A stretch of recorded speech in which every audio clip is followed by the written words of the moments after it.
Majestic Christian Television Network. My name is Apostle Helen Rudokino, and today we are continuing on this discussion about the Ghanaian youth and poverty. But our focus today has to do with uh, the church youth and poverty here in Southeast. As an introduction, it is known it is a known fact that Ghanaian youths, especially in Amsterdam, are being plagued by poverty and joblessness. This is a matter of deep social and economic concern for the local government. According to the website www.diversa.nl, the poverty levels among migrant youths in Amsterdam is 40% for Moroccans and 48% for Ghanaian, which seem to be the highest. Although measures allegedly have been put in place to help to correct the problem, the reality on the ground is totally different. Today we want to explore to know what could be the reason for this problem, the causes, and then why is poverty still persistent, and what actually have been done, and why are they still why are the Ghanaian youth still facing risk, and what could be the necessary solution. The objective of this show is to we intend to engage the Ghanaian church youths to discuss their awareness of this cause and effect a possible solution to the poverty issue. So this is coming to you live from from Majestic Christian Television Network. I beg your pardon, and you are welcome to watch us right now online on www.majestytv.org, and as well you can call the studio line to interact with our panelists. The number is 020 3374 160. So join us and make this time very interactive. Our guests, or our panelists, are young graduates and youths of Amsterdam from the Ghanaian descent. So welcome to Majestic Christian Television Network. Thank you. So let me introduce Richard. This is Richard. Richard, who are you? Tell them. Yeah, I'm a research fellow at Agudie, sitting Agudie. A research fellow at Sigton Agodia. And Kwesi, tell them who you are. Yeah, I'm Kwesi Atta in the Amsterdam, around Amsterdam, trying to make it so. Thank you, Yeah. Kwesi, for coming. And then Douglas, tell them who you are. Yeah, and I'm Douglas, also a Ghanaian youth, currently studying economics at University of Amsterdam. Awesome, awesome, awesome. So I'm going to hand over to Richard, and Richard have to be throwing the question, and then Richard as well has to participate in bringing some of the solutions. Is that okay? Yeah, that's okay. Right. Thank you. Okay, so fellow citizens, I think we have been given this task to deal with, that is answer some of the problems of poverty among the Ghanaian youth. And the first question which I'm asking is, how do we see the statistics? Do we have, I think the statistics has just been read, that 40% of Moroccans and 48% of Ghanaians are living in poverty. So how do we, what are some of our comments on, if I begin with Douglas? Yeah, now it's the second time that I'm hearing about the statistics. Yeah. And still, I find it quite shocking. That is primarily because I think that there are enough opportunities for the people or the youth in Amsterdam to make it and not to be stuck in poverty. Exactly. So I find it still shocking that it should be this high, and I think I'm hoping that the measures that have been taken in place by the gemeente and other institutions will work such that the figures will, or the percentages will get a bit lower. What about Kwesi? Yeah. Yeah, me too. I found it a little bit shocked, but taking the normal percentage of immigrants here, I think in some ways I will agree, because the Ghanaians are really there are many Ghanaians in Amsterdam. Yeah. So maybe taking about the population wise or everything, the Ghanaians aside, the Moroccans aside, this aside, I think the percentage may add up to that percent. Okay. Yeah. So, but I think the question still remains: when we talk about these statistics, do we know who are included in these statistics? Well, it was about the youth. The age range. Yeah, maybe. the age range. I'm guessing around between 20 and 40 years thereabouts. Yeah, usually youth is. The last time, let me chip in, because the last time our brother was giving us the variable statistics that they took the age from 0 to 17.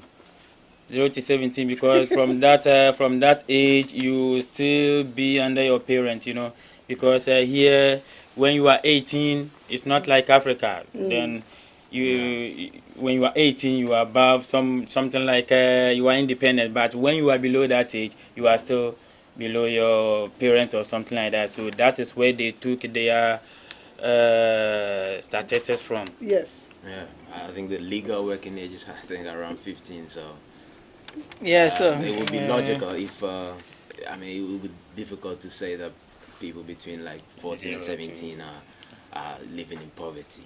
Probably then you'll be referring to their backgrounds, so more from the family that they are coming from, and that's where I think we need to begin. yeah. So that's great. So which means that the statistics for us we as Ghanaians, for these statistics to help us, we have to know which age group they are targeting or they are talking of, and then from there we can move on.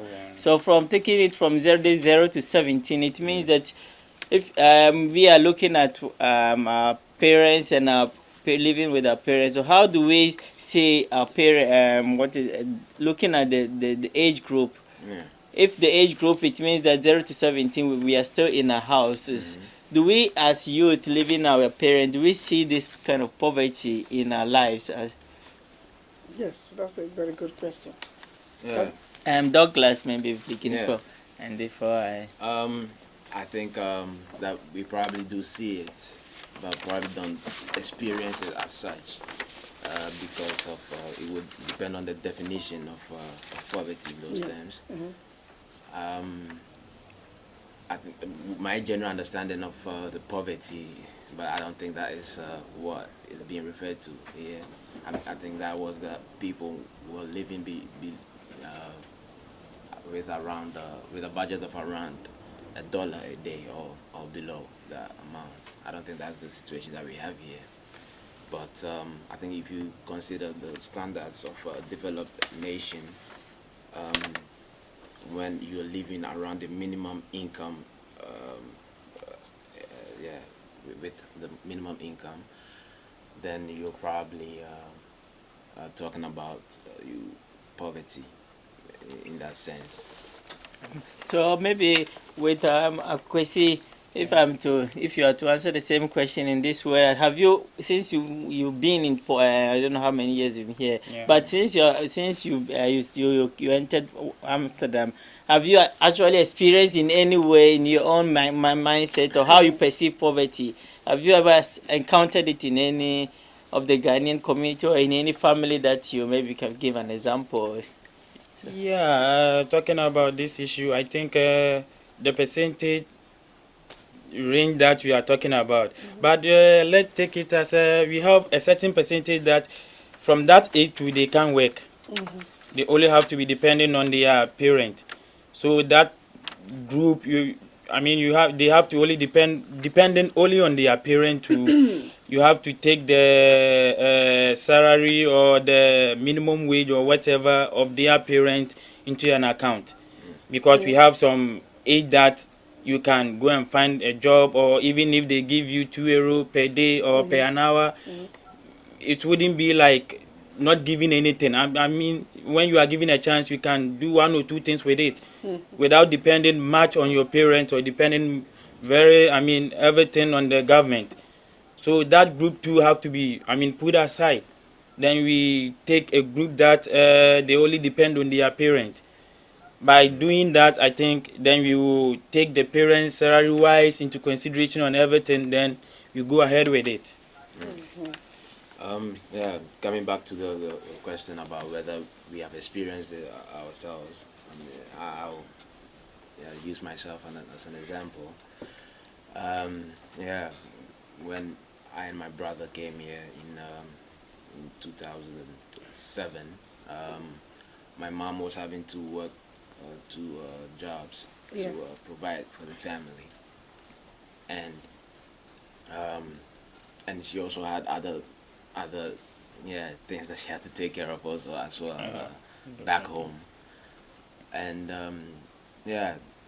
considering her educational level and the kind of work that she was doing at the time, it probably wasn't a lot of money that she was getting to settle all those things, but she was trying her best. Now, if you have to take that, if you taking that into account, you probably say that when you have just about enough,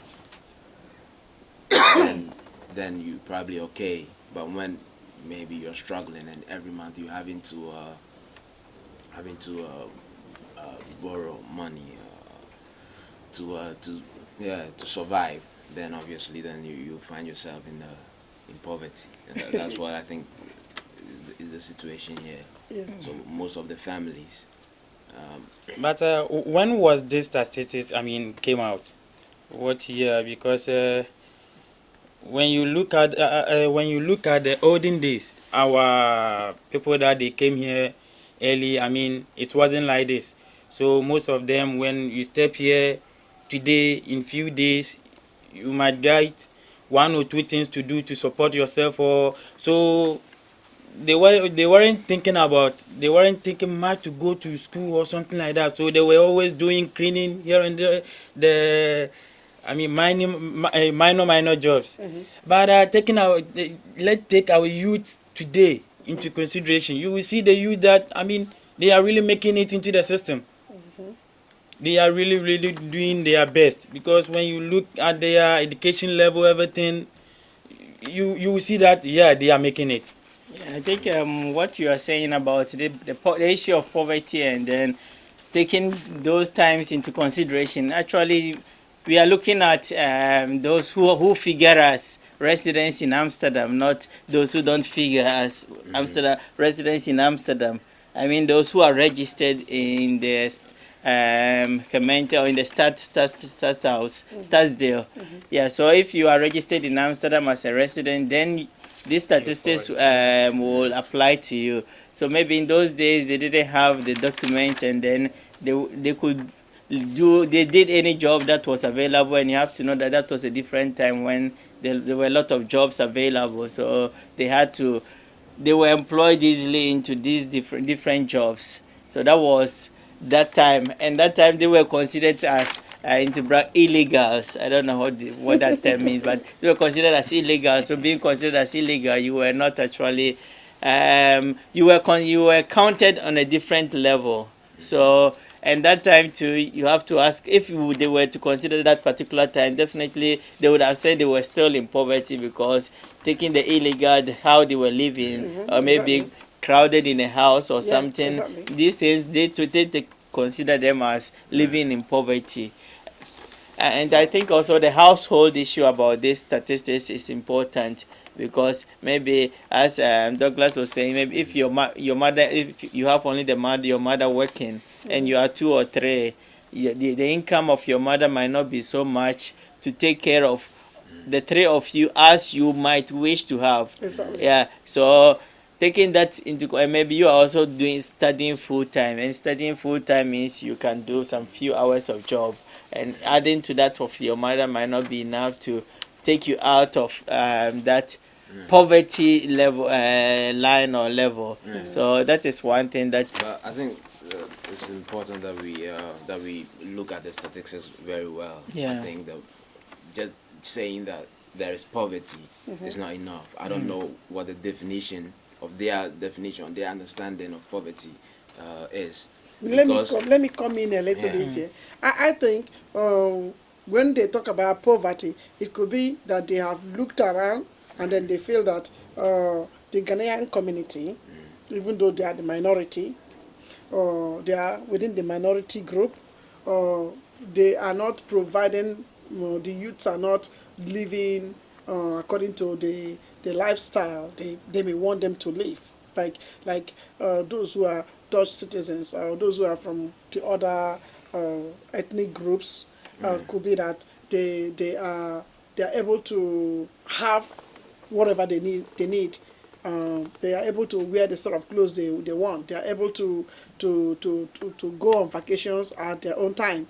So it's like they can afford to have all of these pleasures. But the Ghanaian youth may not. I'm sure before they come up with this, they must have made that research very well to know that Ghanaian youth cannot go on vacation when he or she wants to go, cannot wear the sort of clothes he or she wants to wear, or eat the sort of food at her own leisure. Do you understand? Without any restriction. So, but if that is the case, then I think it needs to be reframed, because when you say poverty, it has far-reaching social consequences, and I think, by my understanding, entirely different definition.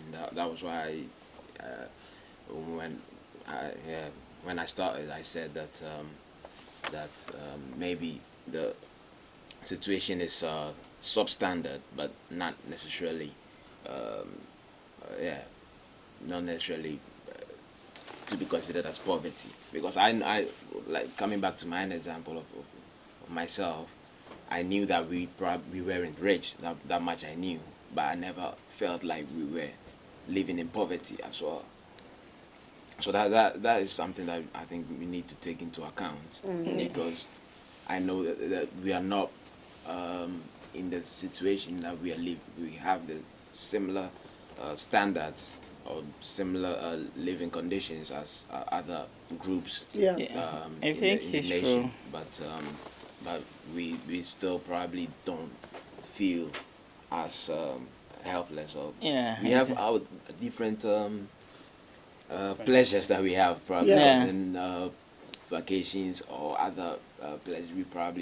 There are things that we probably don't want to do intentionally as well, and that it probably is an issue of lifestyle as well, because I think if I'm waiting on my vacation money, say, I'm not waiting on it to take it to vacation, but probably have different plans with it. So to say that is then poverty, I think that is probably I think it's true, because this issue of poverty, as I always say, for me, the statistics as it has been presented and as it is being propagated, I think those who are actually propagating the statistics are doing more harm to the society than those who made the statistics. Because those who made the statistics, actually, they don't go around maybe move from house to house they just put the thing there, and then we have to look at it and how it fits into us, and we have to actually use the statistics as it is, not trying to sugarcoat it and not trying to make it as if it is what we want. We will use it in the way that we want it to be, because if it is, they consider this household, as the statistics says, it is the household, and it is not the youth who are poor. I mean, those between the 17 to 24 who are poor. Those people, we are trying to help them to not to actually based on their poverty situation, that is in their household where there is poverty, in the household where they don't have it in abundance. Actually, the Dutch don't even have it in abundance. But unfortunately, comparing the average wage of a Ghanaian to maybe a Dutch, it's lower than the Ghanaian, and it is because of the work that we do. And the work that we do gives us these annual incomes which are very low Yeah. compared to other citizens, but compared to maybe other citizens like Moroccans or Surinamese and others, the difference is not that much, because for the poverty they are always the Surinamese, they always calculate their level of poverty. For us, as I said last time, 2012 they calculated it, and so but in 2013 Ghanaians weren't there. So the issue of poverty is between the 0 to 17, so we should do more of preventive measures so that the Ghanaian youth doesn't become really poor. Yeah. That is what we have to do preventive measures for those who are within the 0 to 17, and also those who are within from 17 to 24. Maybe they have already come out because of their situation. They suffered from it. I mean, they suffered and they couldn't get where they should have gone to. Because now in the Netherlands, I think to get to the university, if you don't work, you have to get the loan. And maybe if your parents have the money, they can sponsor you. But if they don't have, then you go for the loan or something of that. So maybe Douglas will explain that much for us. So As then, I if said. that is the case, then when they talk about the poverty and then among the Ghanaian youth not being able to go to the right school, money can be the problem why they cannot go to the right school. Okay, for the And, rest. and if why they cannot go, why they cannot pursue maybe the cause of their dream. So money can be a limitation. That is a So possibility. and secondly, if also the parents are not, if their parents are not well educated, they may not know the value of education. So they will might not want push they, their they, kids. will, they will push them to just go and work, because even 2 days ago I was hearing a youth that was telling me the parents don't just want her to continue to study. She has to go and work. Why would she work? So maybe Douglas, before you have to explain to us how do we do the Ghanaian how is the Dutch university system how do you finance yourself, or how does a student that is- finance him or herself? That is not difficult. So it you explain probably to us. Depends on the kind of course that you're following. But when I started, I had to pay I think about 1,800 euros. But you have to And- pay from your own pocket. Yeah, but you do get finance from the government. That Is it a loan? It is a loan. It becomes a loan when you're not able to finish the course that you're Okay, following within in the the- time period, or you stop Okay. before whole you can year. stop. Yeah. So if, for example, if you're following a 3-year course and you stop 2 years within after starting, then you probably have to pay everything back. But other than that, you get free transportation and everything. So for me, it's quite easy actually. I Okay. have enough to pay for my for the fees and also get something to take care of a few other things as And- well. So Okay, that's and- not a problem. Yeah, that's- so that's that not is really a as problem, Apostle was saying, to maybe if your parents don't have enough money, you might not be able to go to the school of your Yeah. dream. Is it a problem? Yes. I think the problem is proven that when parents have a higher level of education, that their kids follow the same traits, so they usually also get very high education. And parents who have low education or lower income I think you two are kids from students, lower so income you can backgrounds. explain it better to us too. Yeah, so young people from lower income backgrounds tend to also not are not usually able to go as high, and that isn't really a problem if you have as a kid yourself, or as a young person yourself, if you have the ambition and the motivation to want to study and to want to reach higher heights. But if usually you probably need a bit more support from your parents, or a bit more pushing, and that's usually the problem. So money is not a problem here. Holland, I don't really see money as a big okay. issue unless If money is not the issue, then why are they not going? Why are we not having so many graduates? Maybe But I from think home, maybe it's pressure from home. it's not. The point is not that we are not having. We have a lot of graduates, and the Dutch system is a step. you can, maybe from the first 8 years, you have the primary school where you go for the 8 years, and after the 8 years, you have different paths for the secondary school. Yeah. And from that path you have the you either go to the university or to the hobby or to the vocational school. Yeah. So the system itself, it does not give room for any kind of free time or any break. Okay. So from infancy, you have to know what you want. Otherwise, you have to be moving step by step. And if you get to a point where maybe you are tired, or you feel your classmates or your age mates have already gone and you are behind, you try to get drop from the school, out from the school. So the issue of the not going to school, for me, there are a lot of Ghanaians graduates, even though most of them do the step-by-step education. It means maybe they go from primary school to the secondary school, either to FMBOT or to CAR, and then from there they move to Hartford, and from Hartford they move to the Harvey beyond the university. So they are Ghanaians are graduates. Ghanaians are going to school. Maybe some are not going, but there are very few of them, and it's unfortunate that those few are the ones who catch the eyes of the media or the eyes of the politicians, and they neglect those who have actually made it, those who have gone to school, those who have studied. Those people are never called. Never called in which way? They are never mentioned in the society.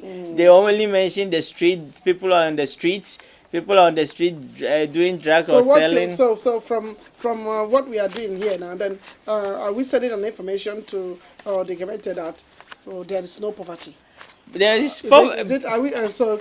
Okay. We are saying that the statistics that came is saying that not that is those the 0 to 17, and it's because based on our parents' income. That is one. Yeah. So based on our parents' income, not based on our income. So that is one thing that they have to make it clear, not to be able to get to the bottom of the problem. I think that is what everybody wants. We are not trying to get fame or get have that good face in the eyes of anybody. We are trying to deal with the problem, and if the problem is not tackled from the bottom, we cannot solve it. And that is what I'm saying, because if you are basing your projects or you are basing your project on statistics, you have to ask you, what is the statistics saying? The statistics is saying 0 to 17, and this 0 to 17 based on our parents' income, and our parents' income are not going to change today or tomorrow. Exactly. And so you make the project trying to focus on the children who are living with these parents. So I would like to come here. Now, there are a lot of migrants in the city or in our district, Ghanaians as well as other migrants, and all of these people have children from 0 to 17. Yes. So definitely, when the statistics must have taken all this into consideration. So, but then the worrying aspect of it is that how come that the Ghanaian situation kind of got projected above the others? I believe that they took into consideration the number of households with minimum or below minimum income. I think that is where really the issue it really matters. The age group indeed must have been considered, but also those parents, because naturally those from 0 to 17 cannot work. They are not entitled to work, so they are dependent. So they are dependent upon who? Parents with what?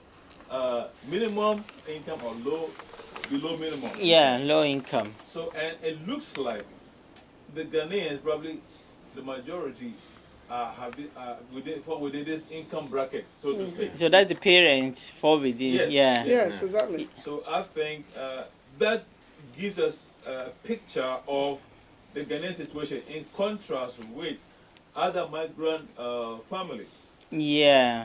That is So the way I see. so yeah, so seeing it this way, it means that we have to tackle the problem from the infancy. So from those in the primary school Yeah. to the secondary school, which they are very much important, Yeah. because which means we need to build a very strong foundation for the Ghanaian children, not so much for the Ghanaian youth who are the 70. They have already suffered it some years ago, Yeah. because this one we are talking about 2012. So maybe those 17 and to 24, they suffered it some years ago. And how do we prevent that?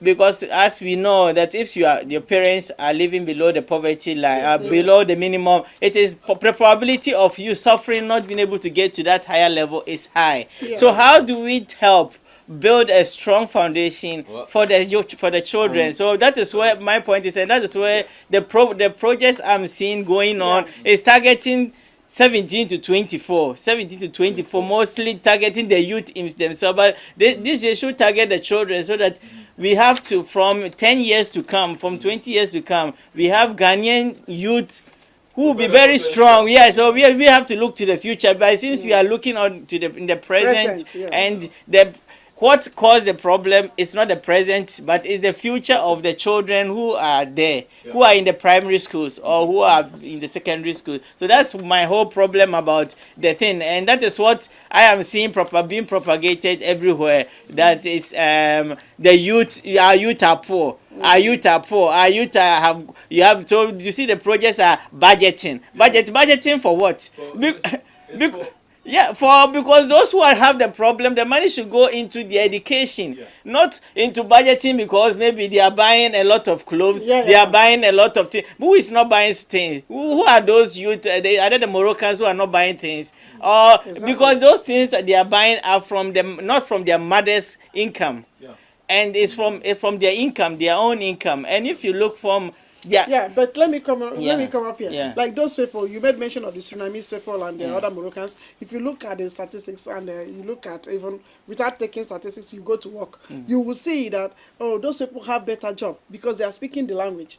They are speaking the language, so they have better job. Their parents have better job. They have good jobs that when it's at the end of the month, they come back with very good salaries. But the Ghanaians are more into, the minor jobs. So at the end of the month, they do not come back with a very good salary. So let's assume that the youth in the other home, nobody is disturbing him or her over the little money she's making, so she can afford to buy anything she wants for herself. She can have her iPhone, iPad, and those exotic things. But at the other side, the Ghanaian youth cannot really boast of having those things, because the money that he has gone to make, probably when he comes back home, the parents will still need him to support in one way or the other. You have to do this, you have to do that, or you have to do that. The other youths from the other homes may not have responsibilities like taking care of old people at home, or extending or taking or sending money to down home, or doing anything. Pastor, I think they are putting square holes in round. Square pegs in round holes, because you are using money for somebody to solve another problem. Okay, let me tell you. I understand the point you're making.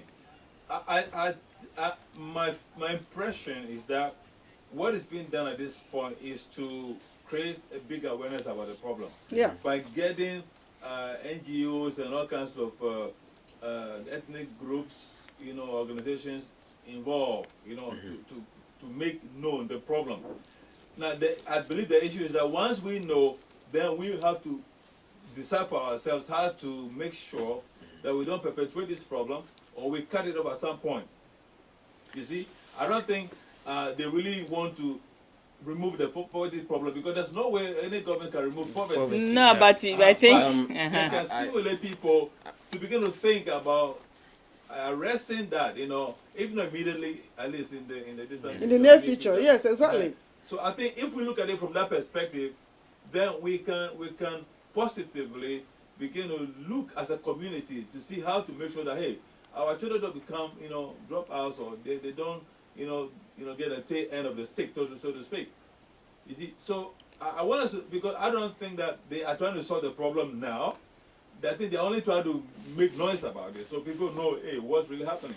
But if okay, Douglas, come in. wanna come in Yeah, for- come in, Douglas. I think I was reading a report by the Social Plan Bureau Yeah. this morning, and one thing they were saying was that that the issue of low education among migrant youth has been drawn down. I mean those percentages have come down Yeah. enormously. Okay, awesome. But on the other hand, the issue of unemployment Yeah. has remained very high. Why?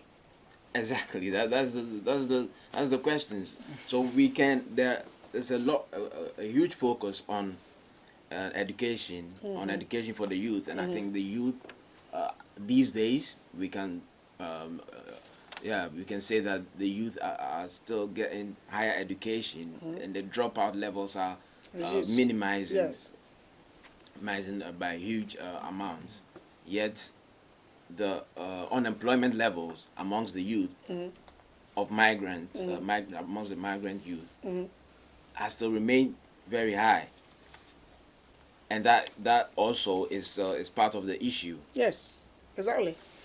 So That can create poverty, because if the youths have gone to school and at the same time when they're supposed to have jobs, Yeah. they are not being given the job, and then you go outside Amsterdam or South Oost and you go and get somebody to come and be working in some of these hotels here and working in any of the banks and all of those things. shops. So Yeah. you get people from outside Amsterdam, South Oost to come and be working. Then those who are here will be impoverished. yes, that is the thing. So I don't really understand how that is still why that is still happening, because Yeah. I think last time when we were talking about this, we mentioned how we have to integrate more Yeah. into the society, except we trying as much as we can, but I don't think at times it feels like there's not a full acceptance, by the society. I mean, if we have we getting highly educated people, then it should go together with reduced unemployment. Yeah. And that seems not to Because to be happening. exactly, because I think the problem of as you just said, those if you are employed, if you are from black or foreign immigrant descent, both of your parents are for migrant in descent, the probability of getting higher job after school is very low. Because we now they took into consideration also some research on the contacts.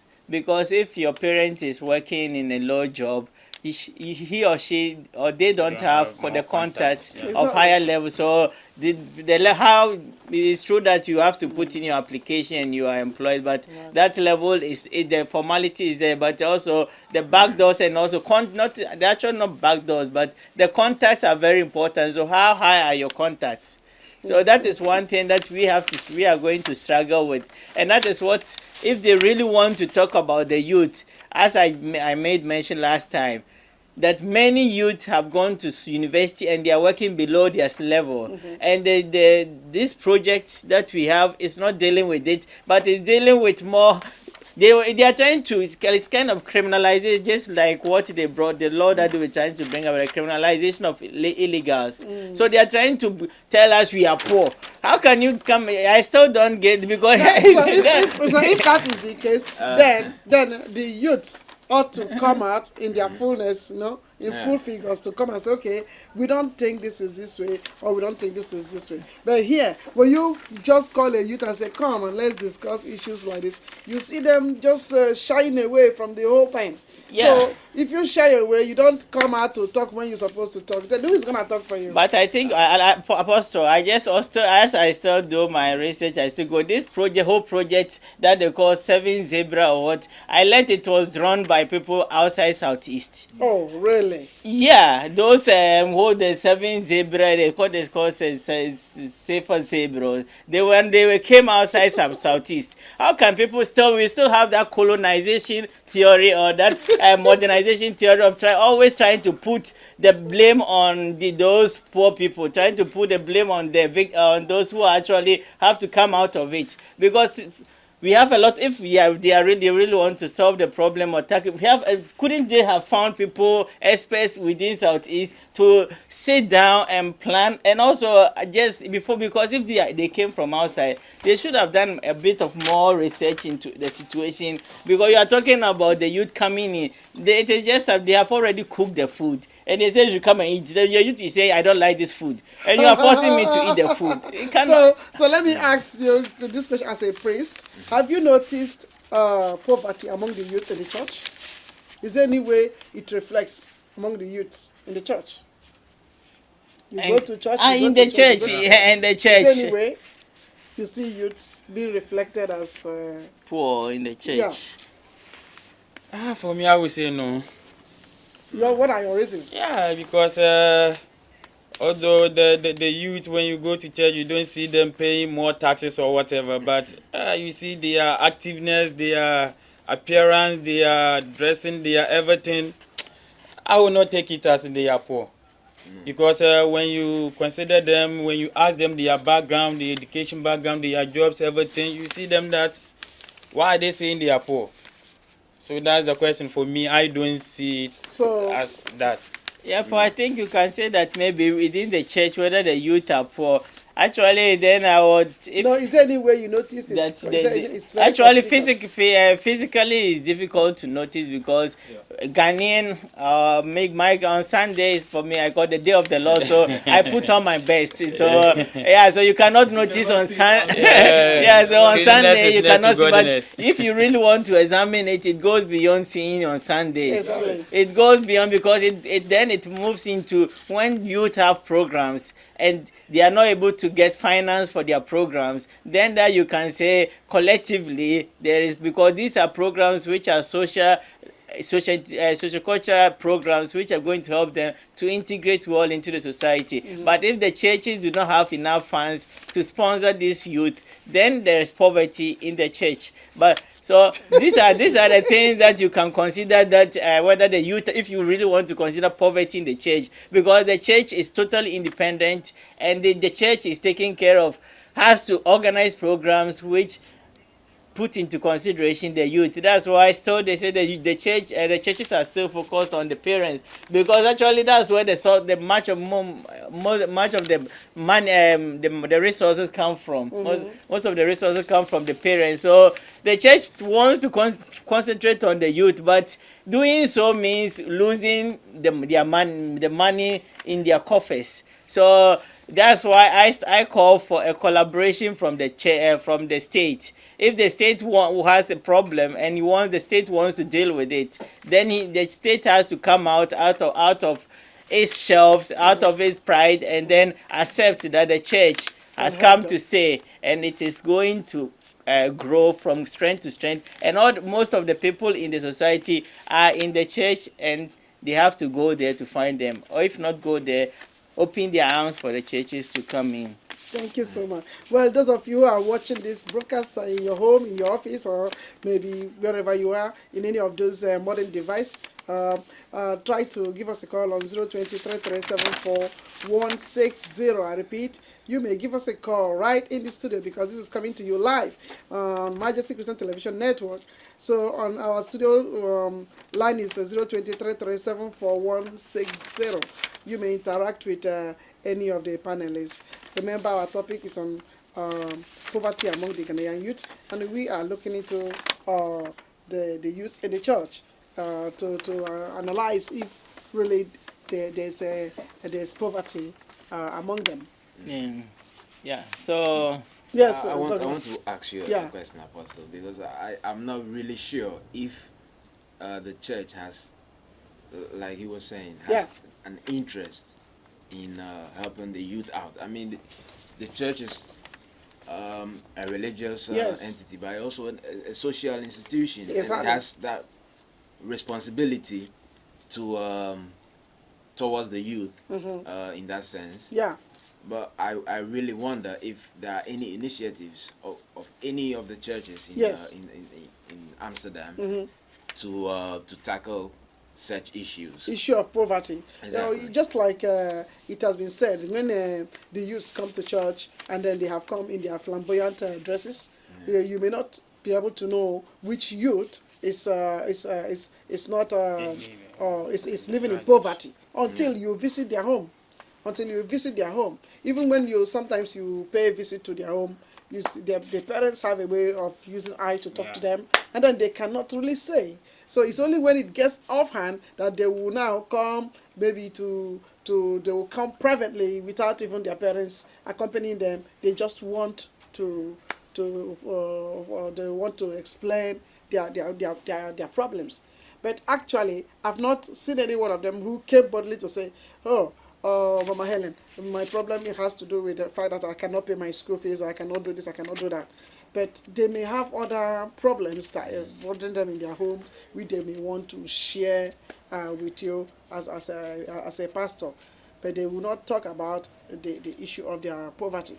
So, and sometimes as well, when we organize some programs that will take our youths outside Amsterdam, because we realize that there are some of them who don't go on vacation year in, year out. We look and we see they don't go on vacation. So we sometimes organize a trip outside Amsterdam into some of the resort areas, you know, and we hire this big van and then we go with the youths, you know, to go and stay from Friday, Saturday, Sunday, and so that they can interact with others and they can at least have a change of environment, and then they will be able to share some of their feelings with some other youths. But we can only go to the extent that we have the money. Okay, we can only go to the extent because here the government are not supporting the church in any form or giving them any monetary allowance to the pastors or to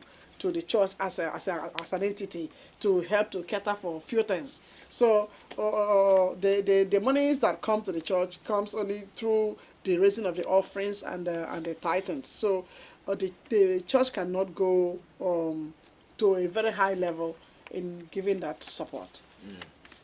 Yeah, that's. So I think also more after the crisis of 2008, I think what our pastor is saying, most of the churches were doing them before 2008, but after 2008 they are not able to do them anymore. Do what? I mean, taking the youth to resource centers and then why were they doing it?